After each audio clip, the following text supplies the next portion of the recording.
Hi, so I'm going to be reading a short story today by Andy Weir. It's called The Egg, and I'll maybe discuss it and its meanings and all that, the psychology behind it, after I read it. So I'm reading from my laptop, so I'm going to be looking over quite a bit. Oh, hold on a second.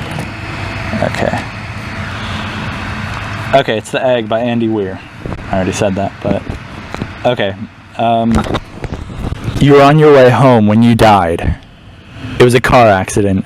Nothing particularly remarkable, but fatal nonetheless. You left behind a wife and 2 children. It was a painless death. The EMTs tried their best to save you, but to no avail. Your body was so utterly shattered. You were better off, trust me. And that's when you met me. What? What happened, you asked. Where am I? You died, I said, matter-of-factly. No point in mincing words. There was, a truck, and it was skidding. Yep, I said. I died? Yep, but don't feel bad about it. Everyone dies, I said. You looked around. There was nothingness. Just you and me. What is this place, you asked. Is this the afterlife? More or less, I said. Are you God, you asked? Yep, I replied. I'm God. My kids, my wife, you said. What about them? Will they be all right? That's what I like to see, I said. You just died and your main concern is for your family. That's good stuff right there. You looked at me with fascination. To you, I didn't look like God. I just looked like some man, or possibly a woman. Some vague authority figure, maybe. More of a grammar school teacher than the Almighty. Don't worry, I said. They'll be fine. Your kids will remember you as perfect in every way. They didn't have time to grow contempt for you. Your wife will cry on the outside, but will be secretly relieved. To be fair, your marriage was falling apart. If it's any consolation, she'll feel very guilty for feeling relieved. Oh, you said. So what happens now? Do I go to heaven or hell or something? Neither, I said. You'll be reincarnated. Ah, you said. So the Hindus were right. All religions are right in their own way, I said. Walk with me. You followed along as we strode through the void. Where are we going? Nowhere in particular, I said. It's just nice to walk while we talk. So what's the point then? When I get reborn, I'll just be a blank slate, right? A baby? So all my experiences and everything I did in this life won't matter. Not so, I said.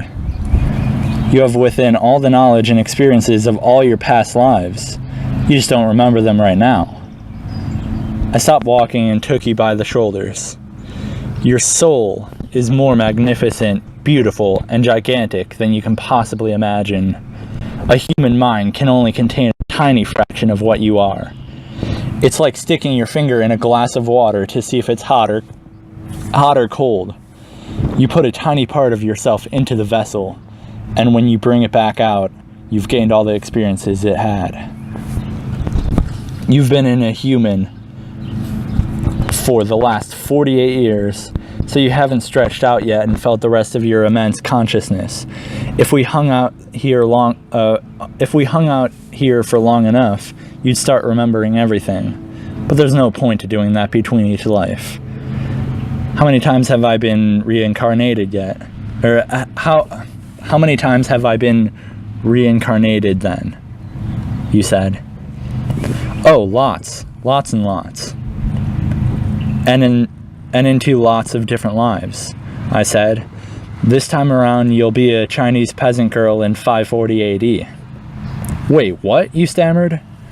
You're sending me back in time? Well, I guess technically. Time as you know it only exists in your universe. Things are different where I come from. Oh, sure. Oh, wait, hold on. I messed up.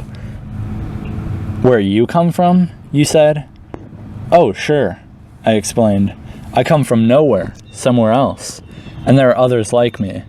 I know you'll want to know what it's like there, but honestly, you wouldn't understand. Oh, you said, a little let down. But wait, if I get reincarnated to other places in time, I could have interacted with myself at some point. Sure, happens all the time. And with both lives only aware of their own lifespan, you don't know what's happening. So what's the point of it all then? Seriously? I asked. Seriously? You're asking me for the meaning of life? Isn't that a little stereotypical? Well, it's a reasonable... I looked you in the eye. The meaning of life, the reason I made this whole universe, is for you to mature. You mean mankind? You want us to mature? No. Just you. I made this whole universe for you.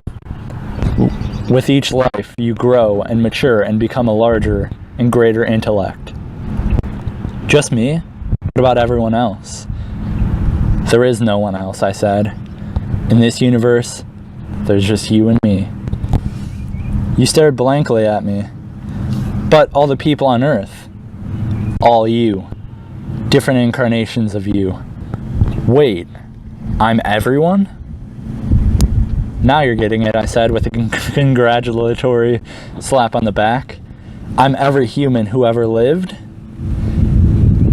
Or who will ever live, yes. I'm Abraham Lincoln? And you're John Wilkes Booth, too, I added. I'm Hitler, you said, appalled. And you're the millions he killed. I'm Jesus? And you're everyone who followed him.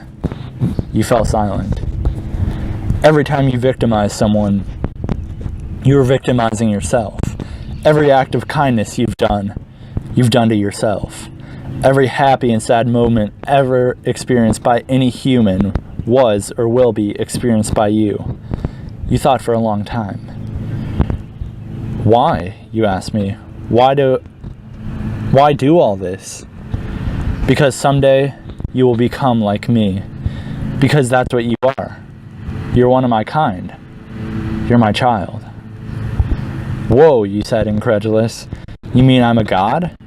No, not yet. You're a fetus. You're still growing. Once you've lived every human life throughout all time, you will have grown enough to be born. So the whole universe, you said, it's just an egg, I answered. Now it's time for you to move on to your next life. And I sent you on your way. Okay, so that was The Egg by Andy Weir. I think it's a pretty good book because it actually explores a lot of things. It explores reincarnation, it explores religion of many kinds. I actually don't really want to say too much because I'm going to get into a lot of the topics in later videos, but it really is true, like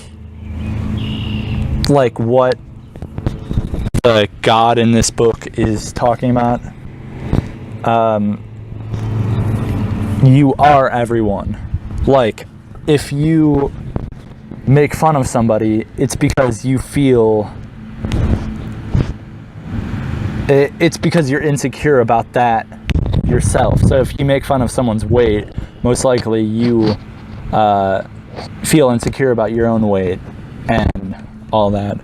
So I just thought this was an interesting story, and I thought that I should make a video about this. Thanks for watching. Give this video a like if you liked it. Comment what you thought of it, and subscribe for more videos. I'm going to be posting a video every day. I'm going to try to make a video every day for the rest of the year. Maybe, some days multiple videos, but every day I'll post a video. Thanks for watching, and talk to you later.